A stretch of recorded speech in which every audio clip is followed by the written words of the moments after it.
A Primeira Guerra Mundial. Antes da Grande Guerra acontecer, a Europa estava passando por um momento de paz, prosperidade e avanços tecnológicos. Carros, aviões, telefones, tudo isso surgiu nesta época. As indústrias também evoluíram muito, incluindo a bélica. Sim, por mais que o momento fosse de paz, as nações mais poderosas estavam cada vez mais investindo e melhorando a sua tecnologia bélica, pois eles sabiam que uma hora ou outra uma guerra iria acontecer. Na Europa, o recém-formado Império Alemão estava se industrializando de uma maneira assustadoramente rápida, se tornando o país mais poderoso da Europa continental, e isso obviamente assustou seus vizinhos. Porém, a Alemanha também estava com receio que os seus vizinhos se juntassem contra ela, então ela tentou fazer uma aliança com a Rússia e com a Áustria-Hungria. Só que isso não deu muito certo, porque a Rússia e a Áustria-Hungria não se davam muito bem, então a Rússia deixou a aliança. Mais tarde, a Alemanha convidou o Reino da Itália, criando assim o Tratado da Tríplice Aliança. Isso deixou os vizinhos da Alemanha ainda mais preocupados. A França odiava a Alemanha por causa da humilhação sofrida na Guerra Franco-Prussiana e a anexação dos territórios de Alsácia e Lorena. Então, em resposta ao Tratado da Tríplice Aliança, a França fez um tratado com a Rússia, que nesse momento já não estava muito feliz com os alemães. A relação entre a Alemanha e Reino Unido não era tão ruim, afinal de contas os dois tinham um inimigo em comum. Mas depois da partida da África, a Alemanha ficou meio puta porque ela não conseguiu pegar muitas colônias, e eles chegaram à conclusão que o Reino Unido era tão poderoso por causa da sua poderosa marinha. Então eles resolveram que iria criar uma marinha tão forte quanto a britânica, o que não deixou os britânicos nem um pouco felizes. Então, com a desculpa de que o balanço de poder na Europa não estava certo, o Reino Unido deixa a neutralidade e se junta com seu antigo inimigo, formando a Tríplice Entente. No Oriente Médio, o antigo e poderoso Império Otomano se ferrou bastante nos últimos tempos. Eles até perderam uma guerra para a Itália.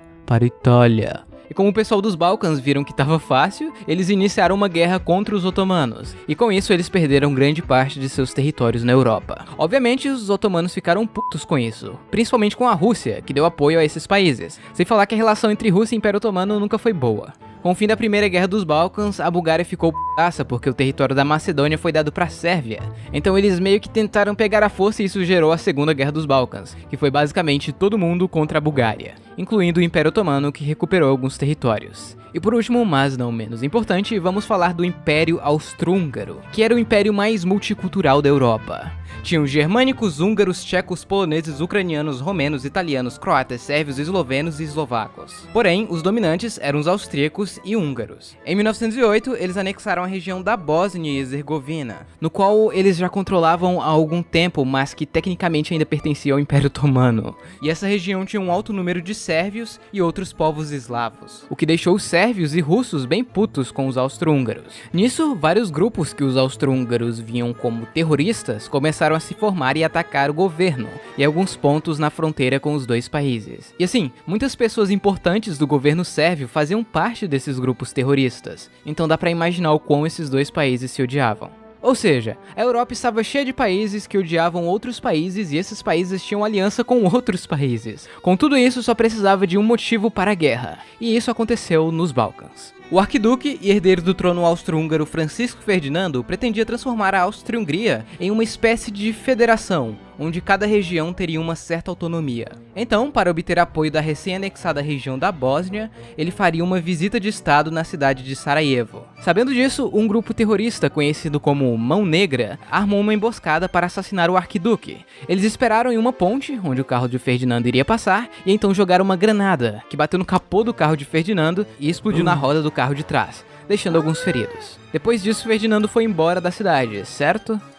Não, ele seguiu a sua agenda normalmente, só que resolveu ir até o hospital visitar os feridos. Enquanto isso, um jovem nacionalista eslavo chamado Gavrilo Princip estava tomando seu cafezinho pensando quão o atentado tinha dado errado. Ao mesmo tempo, indo para o hospital, o motorista de Ferdinando acaba entrando em uma rua errada. Percebendo o erro, ele tenta dar meia volta, só que isso acaba quebrando o carro, na frente do café onde o Gavrilo estava. Então ele vai lá e atira em Ferdinando e em sua mulher, matando os dois. O assassinato de Francisco Ferdinando foi a gota d'água para a Áustria-Hungria, e eles tinham quase certeza que o assassinato foi a mando do governo sérvio, o que realmente pode ser verdade, já que muitos membros da Mão Negra eram do governo sérvio. Sendo assim, eles mandam um ultimato cheio de exigências pesadas para a Sérvia, no qual os sérvios até aceitam várias dessas exigências. mas não todas. Então, depois de falar com a Alemanha para ter certeza que eles iriam ajudar caso uma merda maior acontecesse, a Áustria-Hungria declara guerra à Sérvia, iniciando assim o que seria a Primeira Guerra Mundial. Como a Sérvia era amiga da Rússia, os russos começaram a mobilizar suas tropas para ajudar os sérvios. Com isso, a Alemanha mandou uma mensagem para a Rússia falando para eles não intervir. Os russos não responderam e então a Alemanha declara guerra à Rússia. A Alemanha também manda a França declarar neutralidade. Como eles não responderam e começaram a mobilizar suas tropas, a Alemanha ocupa Luxemburgo e declara guerra à França no dia seguinte. O Reino Unido fica de fora, mas não declara neutralidade. Já a Itália declarou, pois, segundo eles, o Tratado da Tríplice Aliança era apenas de defesa, e como nesse caso a Áustria e a Alemanha declararam guerra, eles não tinham obrigação de entrar. A Alemanha sabia que uma guerra em duas frentes era um tiro no pé, mas eles tinham um plano. O plano Schlieffen. Como a Rússia era muito grande, eles demorariam para ficar prontos para a guerra. Então, a Alemanha iria com tudo para cima da França e derrotá-los rapidamente. E depois eles iriam focar na Rússia. Enfim, mas a Alemanha sabia que a França iria proteger muito bem a sua fronteira. Então, ela resolveu que iria passar pela Bélgica, que era um país neutro. Com a invasão alemã da Bélgica, o Reino Unido declara guerra à Alemanha, já que eles garantiam a neutralidade da Bélgica. Os alemães achavam que iria ser fácil passar pela Bélgica, mas eles resistiram bravamente na Batalha de Liège, o que atrasou os alemães. Os aliados usaram a invasão da Bélgica como propaganda contra o Império Alemão, expondo algumas atrocidades que eles fizeram em cidades belgas. E isso funcionou. A opinião pública de muitas pessoas de outros países neutros, como os Estados Unidos, ficou bem contra o Império Alemão. Sem saber do plano Schlieffen, os franceses começam uma ofensiva na fronteira alemã, iniciando a Batalha das Fronteiras, no qual ambos os lados sofreram pesadas baixas, mas os franceses saíram perdendo e tiveram que recuar. Depois de atravessar a Bélgica, os alemães conseguiram avançar até o rio Marne, que fica a uns 75 quilômetros de Paris. Porém, eles foram parados pelos franceses e britânicos que já estavam ali, e isso fez com que os alemães recuassem alguns quilômetros. Depois disso, ambos os lados tentaram flanquear o inimigo ao norte, até que eles chegaram no mar. Os alemães então começaram a cavar trincheiras para defender os territórios que tinham conquistado. Os aliados fizeram o mesmo, iniciando a famosa Guerra de Trincheiras, que basicamente funciona assim. Entre duas trincheiras existia a Terra de Ninguém, que era cheia de minas e arames farpados, além de ser um lugar extremamente exposto. Então, um exército tentava passar pela Terra de Ninguém até chegar na trincheira inimiga. Porém, esses defendiam as suas trincheiras com fuzis e metralhadoras pesadas. Ou seja, era muito difícil conquistar uma trincheira, e vários morreram tentando. E se com sorte um batalhão conseguisse conquistar uma trincheira, os seus inimigos iriam simplesmente recuar e criar outra trincheira um pouco mais atrás. Sem falar que as condições de vida em uma trincheira era horrível. Era um lugar sujo, úmido e às vezes cheios de ratos, fazendo com que muitos soldados ficassem doentes. As trincheiras iam do Canal da Mancha até a Suíça, o que fez com que a frente ocidental ficasse bem parada. Pelo menos em mudanças territoriais, já que as maiores batalhas aconteceram aqui. A guerra também acontecia nos mares. Assim que entrou, o Reino Unido iniciou um bloqueio naval dos alemães, para assim destruir a economia alemã e impedir a entrada de recursos externos, como comida, por exemplo. Obviamente, também aconteceram algumas batalhas marinhas, já que a marinha alemã era até que boa, mas não conseguiam competir com a marinha real britânica. No entanto, uma vantagem dos alemães eram seus submarinos, conhecidos como U-boats, e com eles os alemães conseguiram destruir vários navios britânicos, já que eles eram frágeis na parte de baixo. Na frente oriental, os russos se mobilizaram mais rápido do que o imaginado, e começaram a invadir a Prússia Oriental. Porém, quando os reforços alemães chegaram, os russos acabaram sendo derrotados nas batalhas de Tannenberg e Lagos Masurianos, o que fez os russos recuarem de volta para a Rússia. A Áustria e a Hungria tentam um avanço em território russo, mas depois de serem derrotados na Batalha da Galícia, eles são obrigados a recuar e perdem bastante território. Eles também tentam invadir a Sérvia, mas os sérvios foram capazes de segurar o avanço austro-húngaro, por enquanto. A guerra também acontecia nas colônias desses países. Na África, os aliados ocuparam a Togolândia e começaram a invadir as colônias de Camarões e Namíbia. Mas de início eles não se dão muito bem. Já na Tanzânia alemã, os alemães até conseguiram conquistar alguns territórios do Quênia britânico. O Império Alemão também tinha várias ilhas no Oceano Pacífico, além de uma cidade na China, e os japoneses estavam querendo expandir o seu império. Então, como eles eram amigos do Reino Unido, eles declaram guerra à Alemanha e começam a invadir todos esses territórios. A Nova Zelândia invade a Samoa alemã, enquanto os australianos invadem a Nova Guiné alemã. Em setembro, os alemães da Nova Guiné se rendem, com exceção de um grupo que fugiu para a floresta e ficou lá até 1919. Nas águas da América do Sul, a Marinha Imperial Alemã, no comando de von Spee, lutou contra a Marinha Real Britânica na costa do Chile, e eles saíram vitoriosos, cruzaram o Estreito de Drake e chegaram até as Falkland, ou Ilhas Malvinas, onde foram afundados. O Império Otomano não tinha certeza se deveria entrar na guerra ou não. Alguns eram a favor, outros contra. O ministro de guerra otomano, Emar Pasha, era um dos que queria a guerra. Então, ele secretamente deixou 2 navios alemães que estavam fugindo dos britânicos entrar no Mar Negro. Fez a tripulação vestir roupas otomanas e esses navios bombardearam os portos russos de Odessa e Sebastopol. Obviamente, os russos ficaram putaços e declararam guerra ao Império Otomano. Os russos começaram uma ofensiva contra os otomanos aqui nos Montes Cáucasos, mas não são bem-sucedidos. Algum tempo depois, os otomanos tentam um contra-ataque, invadindo a Rússia e a Pérsia. Porém, eles são derrotados nas batalhas de Sarikamish e Aidahan, no qual muitos otomanos até morreram de frio. Os britânicos e indianos também desembarcaram no porto de Bassorá, para proteger as reservas de petróleo da Pérsia.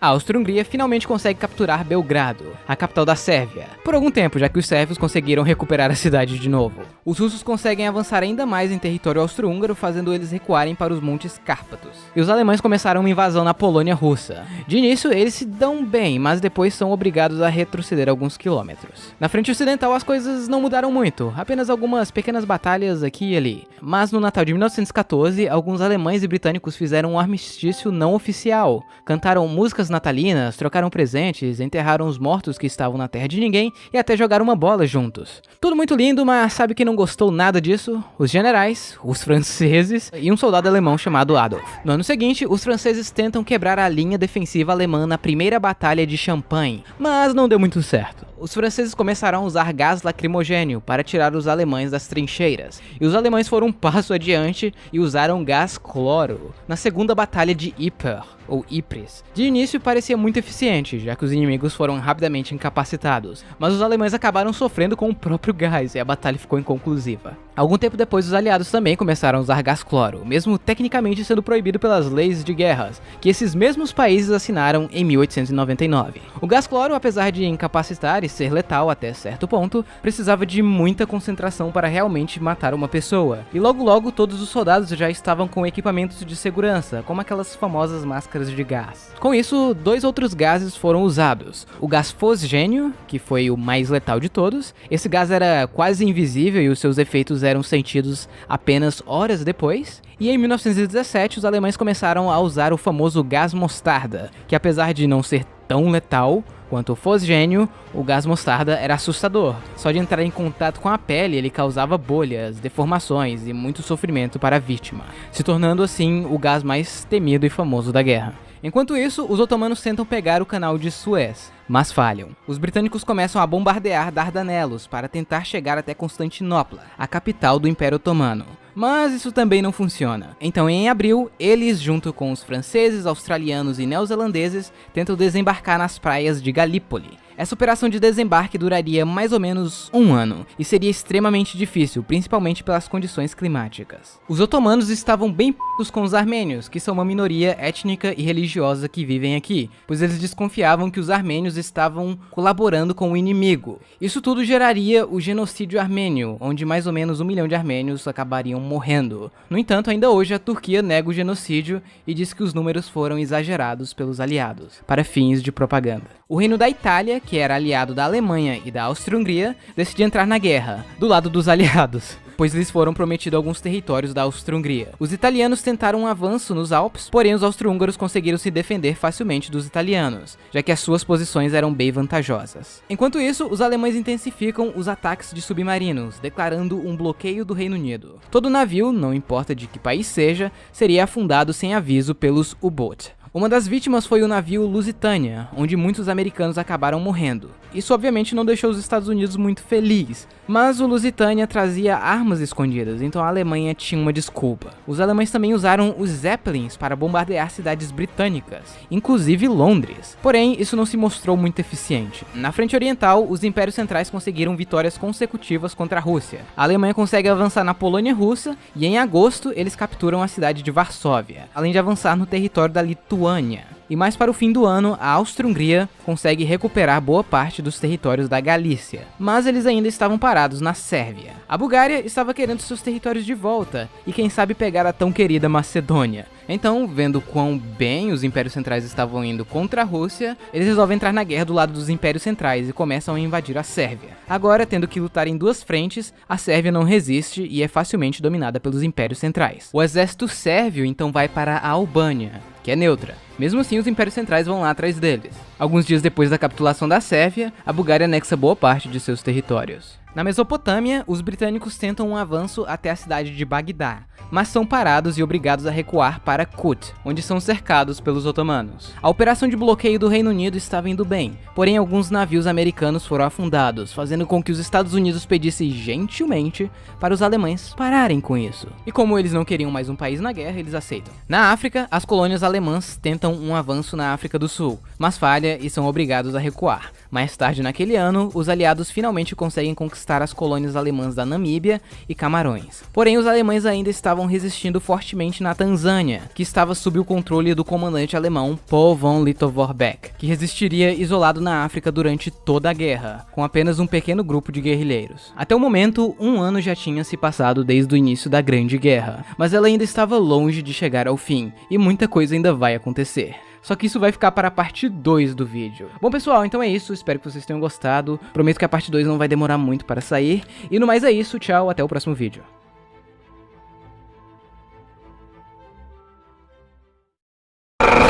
Me derrubaram aqui!